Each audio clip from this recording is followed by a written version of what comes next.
va ouvrir la parole de Dieu dans Luc 24, verset 13, l'évangile de Luc. On va parler des disciples d'Emmaüs. Et le thème de mon message ce soir, c'est ouvrir les yeux. Est-ce que vous voulez ouvrir vos yeux? J'ai vu entre parenthèses, il y a de plus en plus de personnes qui proposent de voir ce qu'on a à notre rétine. Ils font des photos, des cadres, c'est magnifique. Mais pour ça, il faut avoir les yeux ouverts. Les yeux ouverts physiquement, mais aussi et surtout spirituellement. Est-ce que tu as les yeux ouverts spirituellement? On va voir que les disciples d'Emmaüs ne les avaient pas. Quand ils vont voir Jésus en chemin après sa crucifixion et après sa résurrection, Luc 24, verset 13. Et voici ce même jour, 2 disciples allaient à un village nommé Emmaüs, éloigné de Jérusalem de 60 stades. Ils s'entretenaient de tout ce qu'il s'était passé, de la crucifixion de Jésus notamment et surtout. Pendant qu'ils parlaient et discutaient, Jésus s'approcha et fit route avec eux. J'aimerais tellement que Jésus fasse route avec moi physiquement, ça doit être incroyable. Mais je ne marche pas beaucoup, donc... Mais leurs yeux étaient empêchés de le reconnaître. Il leur dit, de quoi vous entretenez-vous en marchant pour que vous soyez tout tristes? Ils sont avec Jésus, le Fils de Dieu. Ils l'avaient déjà vu et là, ils ne l'ont pas reconnu. Verset 18, l'un d'eux, nommé Cléopas, lui répondit, es-tu le seul séjournant à Jérusalem, ne sachant pas ce qu'il y est arrivé ces jours-ci? Quoi, leur dit-il? Ils répondirent ce qui est arrivé au sujet de Jésus de Nazareth, qui était un prophète puissant en œuvre et en parole devant Dieu et devant tout le peuple. Et comme les principaux sacrificateurs et nos magistrats l'ont livré pour le faire condamner à mort et l'ont crucifié, et nous espérions que ce serait lui qui délivrerait Israël. Mais avec tout cela, voici le 3e jour que ces choses se sont passées, que la crucifixion s'est passée. Il est vrai que quelques femmes d'entre nous ont été fort étonnées, s'étant rendues de grand matin au sépulcre et n'ayant pas trouvé son corps. Elles sont venues dire que les anges leur sont apparus et ont annoncé qu'il était vivant, qu'il est vivant. Quelques-unes de ceux qui étaient avec nous sont allés au sépulcre et ils ont trouvé les choses comme les femmes l'avaient dit, mais lui, ils ne l'ont point vu.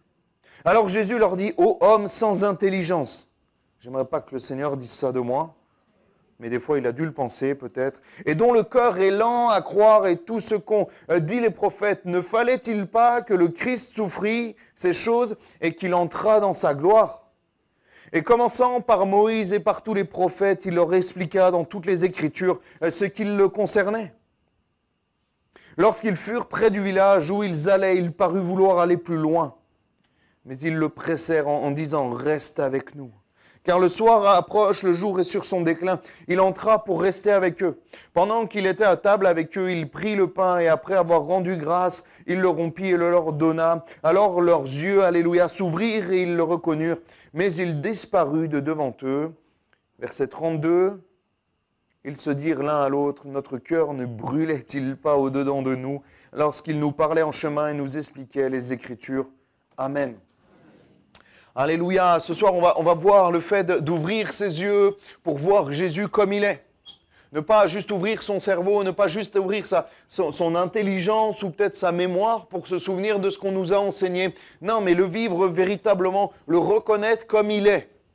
Ouvrir les yeux de nos cœurs, comme ce chant peut le dire, mais nous voulons vraiment que le Seigneur ouvre nos yeux. Ce soir, le verset 13 qu'on a lu. Et voici ce même jour, 2 disciples allaient à un village nommé Emmaüs, éloigné de Jérusalem de 60 stades. Et ils s'entretenaient de tout ce qui s'était passé. En fait, ils rentraient chez eux.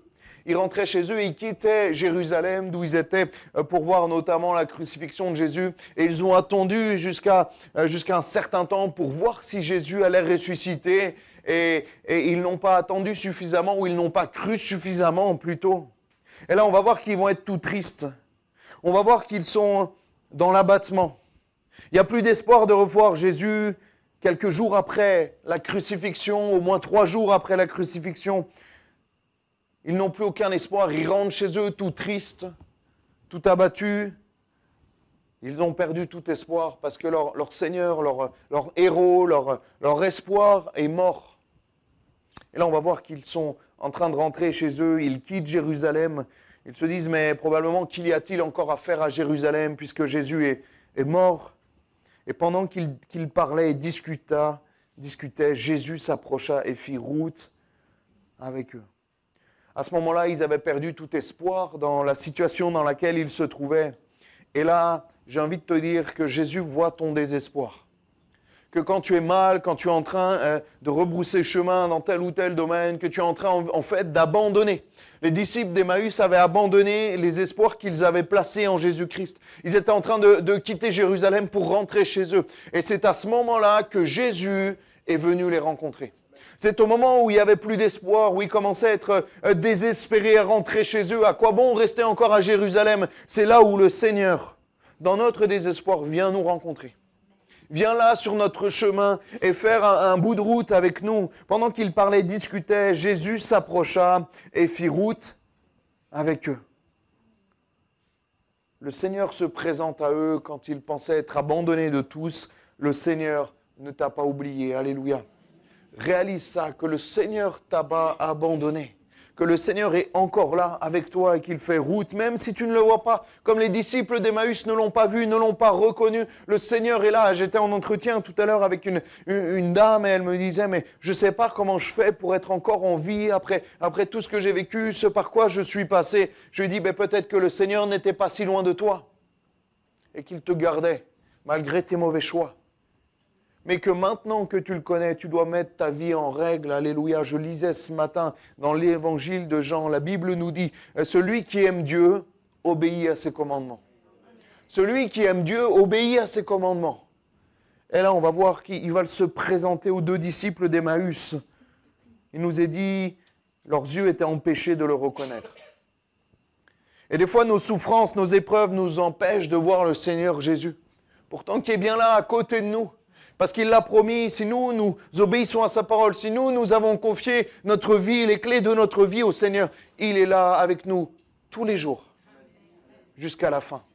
Jusqu'à la fin du monde, il est là, c'est une promesse de Dieu. Est-ce que tu crois dans les promesses de Dieu?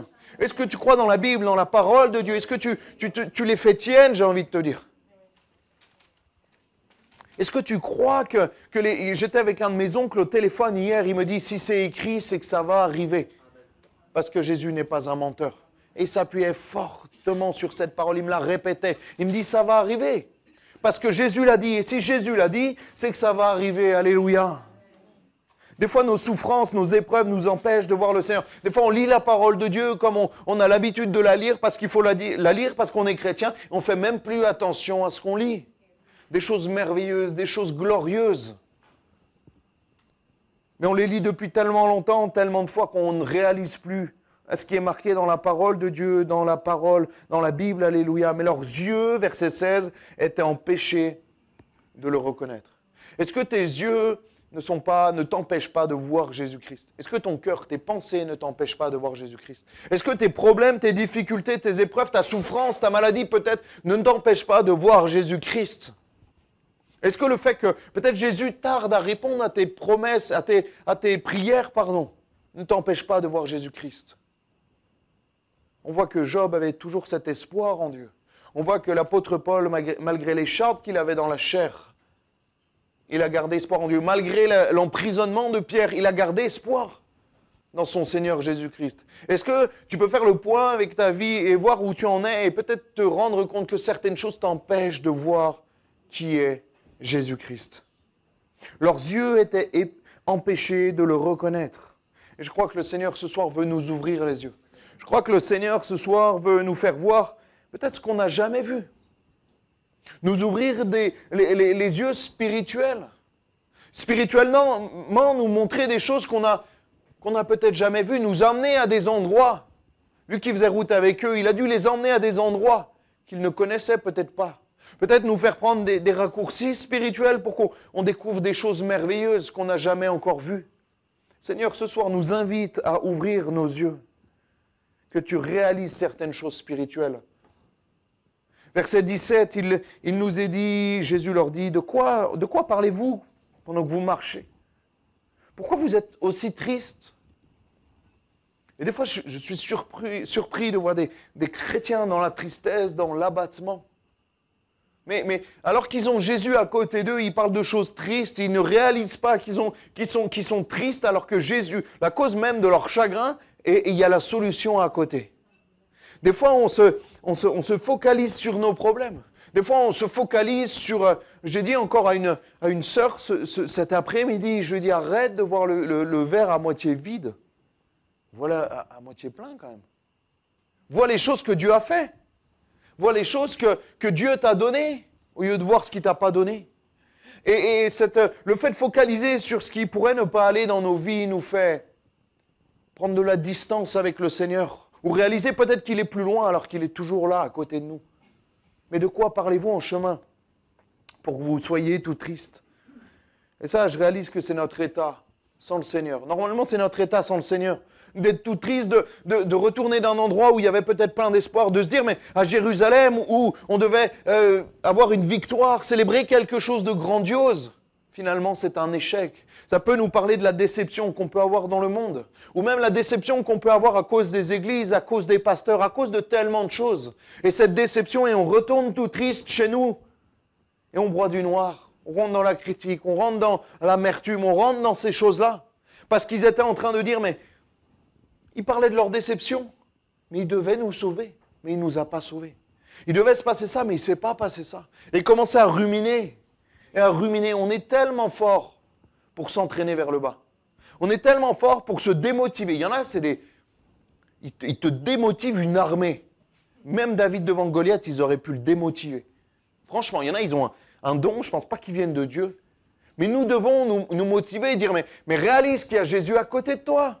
Réalise que tu marches, tu pleures parce que tu ne vois pas Jésus, mais il est à côté de toi. Réalise qu'il est là. Réalise qu'il est là, alléluia. Leurs yeux étaient empêchés de le reconnaître. Verset 17, il leur dit, de quoi parlez-vous? Pourquoi vous êtes si tristes? Tu peux connaître le Seigneur, savoir ce qu'il a fait, ce qu'il a été, mais ne pas le reconnaître dans ta vie. Ne pas le voir comme à tes côtés. Excuse-moi, et peut-être qu'il n'est pas à tes côtés parce que tu ne l'as pas appelé à tes côtés. Peut-être qu'il n'est pas encore à tes côtés parce que tu ne l'as pas invité dans ta vie. On va le voir juste après qu'ils vont l'inviter dans leur maison. Et ils vont le dire, mais c'est surréaliste. Cléopâtre, il va lui dire, mais est-ce que tu es le seul vraiment, monsieur? Parce qu'il n'a pas reconnu Jésus. Il va lui dire, mais est-ce que tu es le seul qui ne sait pas ce qui s'est passé? Est-ce que tu es le seul qui n'est pas au courant de ce qui se passe? Là, Jésus, il a dû rigoler. Enfin, moi, j'aurais rigolé. Et ça nous parle de quoi? Ça nous parle, comme au verset 21, nous espérions que ce serait lui qui délivrerait Israël. Mais avec tout cela, voici le 3e jour que ces choses se sont passées. Ça nous parle de nos fausses conceptions de Dieu, nos idées reçues sur le Seigneur, sur ce qu'on aurait appris, sur cet héritage religieux juif à l'époque qu'ils avaient et qui était complètement faux. Nous espérions que ce serait lui qui délivrerait Israël. Pourquoi il a dit ça? Parce qu'il s'attendait à un chef militaire. Il s'attendait à un soldat. Il s'attendait comme un roi David qui allait battre comme les Philistins. Il allait battre les Romains pour redonner la grandeur à Israël. Mais Jésus est tout sauf un chef de combat. Il est un chef spirituel. Alléluia. Et là, ils vont pas le comprendre. Ils vont même dire que les femmes sont allées au tombeau. Elles sont venues dire que des anges leur sont apparus et ont annoncé qu'il est vivant. Ça nous parle de quoi? De notre manque de foi. Ça nous parle de notre manque de foi. Ça nous parle qu'on a du mal à croire même la parole de Dieu. Même la Bible, des fois, on le lit, mais on est aveuglé. Parce qu'on lit comme on pourrait lire un journal, un quelconque journal par exemple, Nice Matin. On lit la parole de Dieu comme on lit Nice Matin. Et on a plus de facilité à croire Nice Matin que la parole de Dieu. Il y a un problème.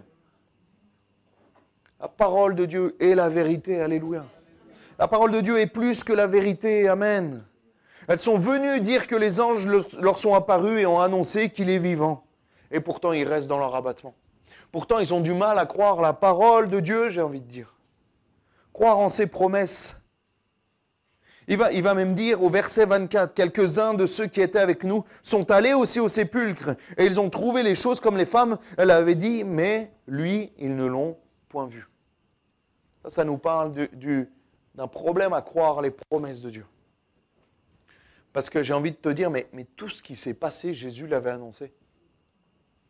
Et comme les disciples, il leur a dit, ok, je dois aller à Jérusalem, je dois souffrir, je dois mourir, mais 3 jours après, il leur a donné le nombre de jours à attendre, 3 jours après, je vais ressusciter. Il leur a détaillé tout le plan. Et malgré ça, ils ont du mal à le croire. Malgré cela, ils sont dans l'abattement. Excusez-moi, mais des fois, on est des disciples d'Emmaüs. Parce qu'on est dans l'abattement, on a du mal à croire que Jésus va revenir nous chercher. C'est écrit noir sur blanc. C'est écrit comme Jésus l'a dit, je vais mourir et 3 jours après, je reviendrai. Il a écrit, il a dit aux disciples, mais une fois ressuscité, je reviendrai vous chercher. Pour que là où je sois, vous y soyez aussi. Et des fois, on est comme des disciples d'Emmaüs, on a du mal à croire ça. Si tu as du mal à croire ça, tu as du mal à croire les promesses de Dieu. Et je prie ce soir pour que Dieu ouvre les yeux de ton cœur. Crois dans les promesses de Dieu. Crois dans les promesses. J'ai envie de dire, ne reproduisons pas les mêmes erreurs que les disciples d'Emmaüs à l'époque. Les femmes sont allées, elles ont vu que Jésus n'était plus là. Les hommes sont allés et ont confirmé ce que les femmes avaient vu. Et pourtant, ça ne suffit pas. Ton ami qui te rend témoignage depuis plusieurs mois, plusieurs années, que Jésus a changé ta vie, tu as du mal à le croire. Pourtant, tu vois les fruits dans sa vie. Tu vois que ce qu'il vit, ce qu'il dit, il le vit également, mais tu as du mal à le croire. Tu as du mal à faire confiance comme il fait confiance au Seigneur. Essaye, mets ta confiance dans le Seigneur, tu verras, il agira. La Bible nous le dit, qu'il se laisse trouver par celui qui cherche sincèrement, alléluia. Croire en ses promesses pour ne pas être encore des disciples d'Emmaüs, nous aussi. Et tu te dis avec ta fausse conception, mais ce n'est pas possible. Pendant l'entretien que j'ai fait cet après-midi, dont je vous parlais 4 fois, la personne me dit, mais c'est impossible. Moi, je suis dépressif, c'est impossible. Ma famille ne me parle pas, me parle plus, c'est impossible de restaurer. Je ne prie même pas pour ça parce que c'est impossible. Le mot impossible, le mot jamais n'est pas dans le vocabulaire de Dieu. Le mot impossible n'est pas dans le vocabulaire de Dieu. Dieu ne sait pas ce que ça veut dire. Parce que l'impossibilité ne le concerne pas. Il ne connaît pas ce mot-là. Le mot jamais, ça ne marchera jamais. C'est jamais pour moi. Ce n'est pas non plus dans le vocabulaire de Dieu. Parce que Dieu est le Dieu du possible. Alléluia. Dieu est le Dieu du possible aussi dans ta vie.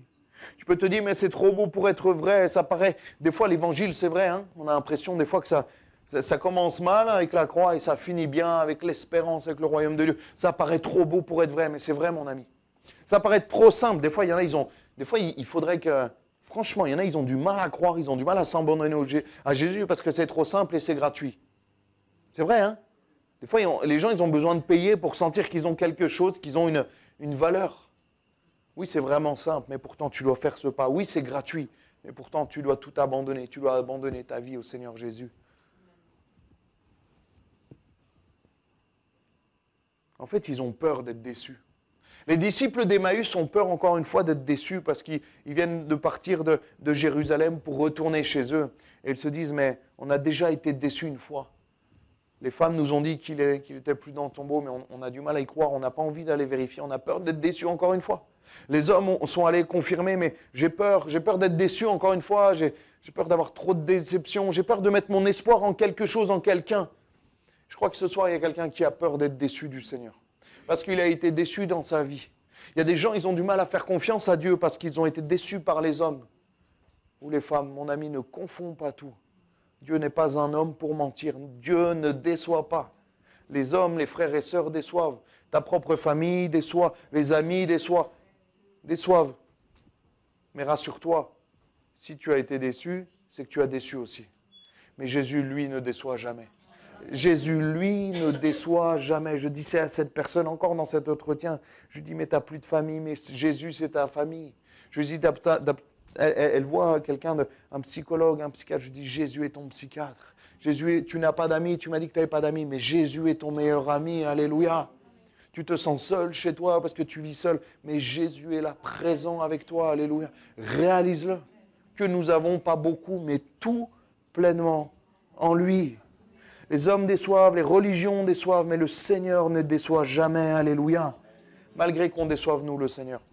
Ah, combien de fois j'ai déçu le Seigneur? Combien de fois j'ai été infidèle envers le Seigneur? Je l'ai laissé de côté quand tout allait bien et je suis revenu en pleurant et en criant à lui quand tout allait mal. Seigneur, pardonne-moi. Le nombre de fois où j'ai été ingrat, où je n'ai pas remercié le Seigneur pour tout ce qu'il m'a donné. Par contre, quand ça n'allait pas, je savais. Je savais me mettre à genoux, rouvrir la parole de Dieu. Seigneur, garde-nous de l'ingratitude, d'avoir cette stabilité spirituelle. Cette stabilité spirituelle, quand tout va mal, je viens au pied du Seigneur, je viens lui demander, je viens le louer aussi, je viens à l'église quand tout va mal parce que j'ai besoin de la présence de Dieu. Et quand tout va bien, je viens tout autant à l'église, tout autant dans la présence de Dieu pour louer le Seigneur, pour le remercier et pour prier pour celui qui ne va pas bien. Dans tous les cas, on doit avoir cette communion fraternelle, on doit avoir cette vie spirituelle. Ô homme sans intelligence et dont le cœur est lent à croire tout ce qu'ont dit les prophètes, ne fallait-il pas que le Christ souffrit ces choses et qu'il entrât dans sa gloire? On est tellement lent à croire le Seigneur. On est tellement lent à croire le Seigneur. En fait, on est souvent des disciples d'Emmaüs. On est souvent des disciples d'Emmaüs. Je veux avoir cette foi inébranlable, alléluia, qui dit, Seigneur, vu que c'est marqué, c'est la vérité. Si tu l'as dit, c'est la vérité. Je n'ai pas besoin de confirmation, Seigneur. Si c'est marqué dans ta parole, c'est que c'est la vérité. Si cette promesse, elle est pour les enfants de Dieu, je suis enfant de Dieu, elle est pour moi, cette promesse. Si tu as besoin que Dieu te parle, ouvre la parole. Ouvre la parole. Prends-toi un cahier à côté et tu notes. Et tu dis, cette promesse, elle est pour moi, alléluia. Elle est pour moi.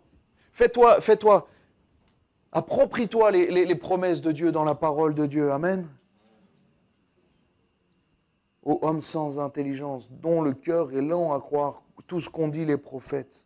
Il fallait, parce que Dieu l'avait décidé ainsi, ne pas justement remettre en question tout ce que Dieu a dit dans sa parole, même si on ne comprend pas tout. Alléluia, moi il y a tellement de choses que je ne comprends pas avec le Seigneur. Il y a tellement de choses, je vous montre ma Bible, ma première page, elle est remplie de petits post-it sur des points de doctrine, des points de la Bible, mais pas des points essentiels. Les points essentiels, je les ai compris. Jésus-Christ, Fils de Dieu, mort à la croix pour moi, pour mes péchés, ressuscité, qui est à la droite de Dieu, qui me prépare une place, qui a envoyé son Saint-Esprit en attendant qu'il revienne nous chercher. Alléluia, l'essentiel, il est là, Jésus-Christ qui sauve, qui guérit et qui restaure. Mais on doit travailler, on doit aller chercher dans la parole de Dieu toutes ces choses. Alléluia, je suis qu'au deuxième point, il est 57. Mais le 2 et 3e point, ils sont plus courts normalement. Il n'y a pas de 4e point. Ça va, vous êtes toujours là ? Est-ce que tu as invité Jésus dans ta vie? Il y en a plein, ils croient en Dieu, mais Jésus n'est pas dans leur vie. Mais est-ce que tu es enfant de Dieu? Est-ce que Jésus habite dans ta vie? Est-ce que ta manière de vivre reflète le Christ? Est-ce que ton attitude, ce que tu fais, ce que tu ne fais pas, reflète la vie de Jésus-Christ? Soyons authentiques et soyons vrais. Et pour ça, il faut inviter le Seigneur Jésus-Christ. Verset 28 dans ce qu'on a lu. Lorsqu'ils furent près du village où ils allaient, il parut vouloir aller plus loin. Mais ils le pressèrent en disant, reste avec nous, car le soir approche, le jour est sur son déclin. Il entra pour rester avec eux. J'ai envie de dire, Jésus, faut l'attraper au vol. Parce qu'un jour, ça sera trop tard. Il faut lui dire, Seigneur, viens. C'est pas trop tard, mais il passe et à un moment donné, il ne sera plus là. À un moment donné, ça sera trop tard. Là, il nous est parlé, il parut vouloir aller plus loin. En fait, Jésus voulait continuer sa route. Et là, les disciples, ils vont avoir au moins, là, ils vont être intelligents. Ils vont dire, reste avec nous. Bon, ils trouvent une excuse, il fait nuit, viens manger chez nous. Mais ils invitent Jésus dans leur maison. Il entra pour rester avec eux. Alléluia. Est-ce que Jésus est chez toi? Est-ce que Jésus est chez toi? Des fois, on me demande de prier même pour des maisons, des choses comme ça. Mais est-ce que Jésus est d'abord chez toi? Est-ce que Jésus vit en toi? Reste avec nous. Même si tu ne connais pas véritablement qui est Jésus, tu peux goûter, alléluia, à sa présence. Tu peux goûter à sa présence, mais après, il faut que tu la transformes. Il faut que tu te l'appropries. Il faut que tu invites Jésus dans ta vie. Parce que la présence de Dieu ne sauve pas. C'est la foi en Jésus qui sauve. La présence de Dieu à l'église ne sauve pas. La présence de Dieu à l'église doit t'amener à la repentance. La présence de Dieu à l'église doit t'amener à la foi en Jésus-Christ et au pardon de tes péchés pour que tu puisses vivre en nouveauté de vie. Alléluia. Reste avec nous. Ça nous parle de... Est-ce que Jésus marche avec toi? La maison, on le connaît, symbolise la vie dans la Bible, ça symbolise notre propre vie. Est-ce que tu as invité Jésus dans ta vie? Parce que là, il va leur dire, mais reste avec nous, car le soir approche. Et moi, ça m'a parlé, le jour est dans son déclin. que plus ça va, plus notre société, notre monde, notre pays sombre. Plus c'est le déclin, plus la nuit s'assombrit, les ténèbres avancent. Et plus nous aurons besoin du Seigneur Jésus-Christ. Seigneur, reste avec moi, alléluia. J'ai envie de dire cette phrase, on devrait la dire chaque matin. Et la vraie phrase qu'on devrait dire, c'est « Samuel, reste avec lui ». Samuel, reste avec Jésus aujourd'hui. Samuel, reste encore aujourd'hui, tu ne t'éloignes pas du Seigneur Jésus. Parce qu'en fait, j'ai l'impression que plus on s'éloigne de Jésus, plus on rentre dans les ténèbres. Alléluia. Seigneur, viens nous aider à rester avec toi. Troisième partie. Les yeux s'ouvrirent. Verset 30. Pendant qu'il était là à table avec eux, il prit le pain et après avoir rendu grâce, il le rompit et le leur donna. Alors leurs yeux s'ouvrirent et ils reconnurent, mais il disparut de devant eux. Le mot s'ouvrir, ça signifie, c'est très particulier, mais ça veut dire le premier-né. Ça nous parle également, ça peut nous parler, symboliser la nouvelle naissance, mais aussi ouvrir l'esprit de quelqu'un, lui faire comprendre une chose. Là, ils réalisent, ils ont cette révélation de qui est Jésus, de cette première rencontre avec Jésus. Ensuite, cet enseignement de la parole, parce qu'on voit que, premièrement, il va leur ouvrir les yeux, et ensuite, il va, même après, il est parlé qui va leur renseigner. Le psaume 119, verset 18, nous dit « Ouvre mes yeux pour que je contemple les merveilles de ta loi. » Ouvre mes yeux.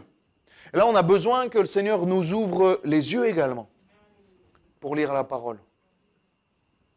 Si tu n'as pas la révélation du Saint-Esprit, si tu n'as pas le Seigneur qui t'ouvre les yeux, c'est compliqué. La Bible, elle est compliquée.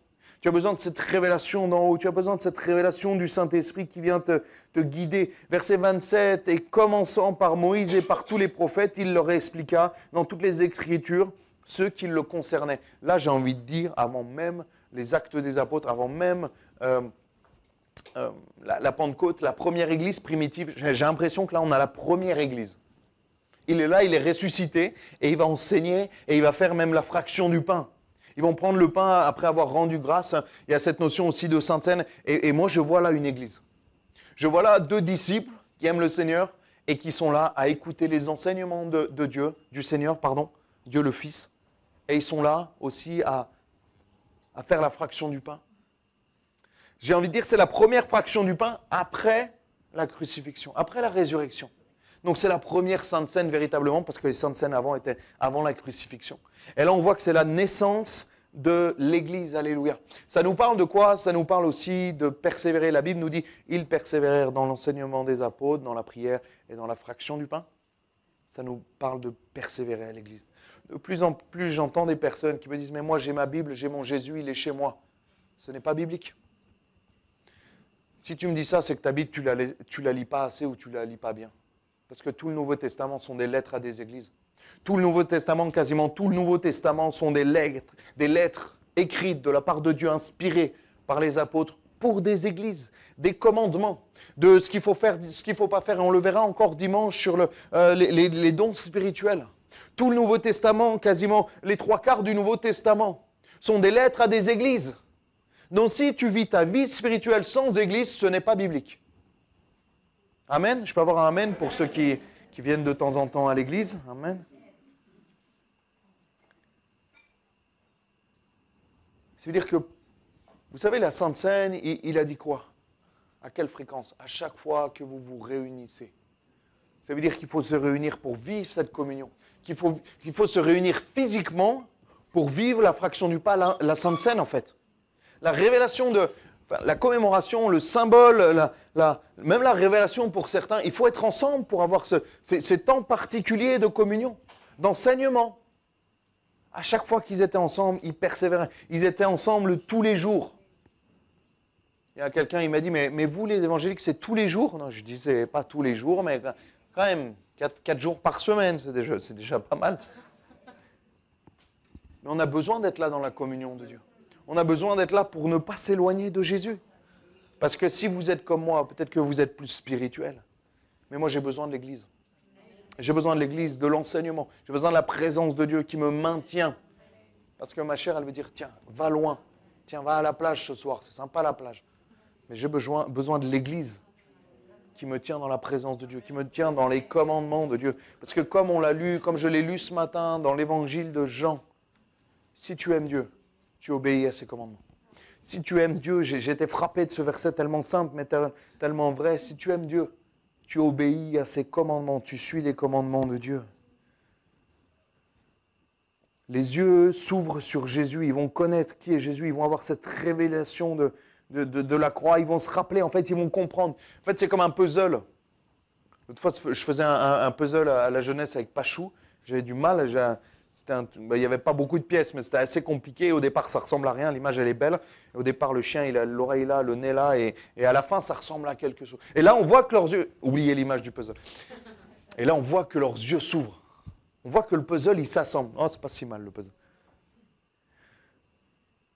Ouvre mes yeux, Seigneur, pour que je contemple les merveilles de ta loi. Et on a besoin que le Seigneur nous ouvre les yeux. On a besoin de voir clair, d'avoir comme un collier, comme des gouttes à gouttes spirituelles qui viennent enlever peut-être la poussière de notre entendement de tellement de choses. Il va être dit au verset 32 après.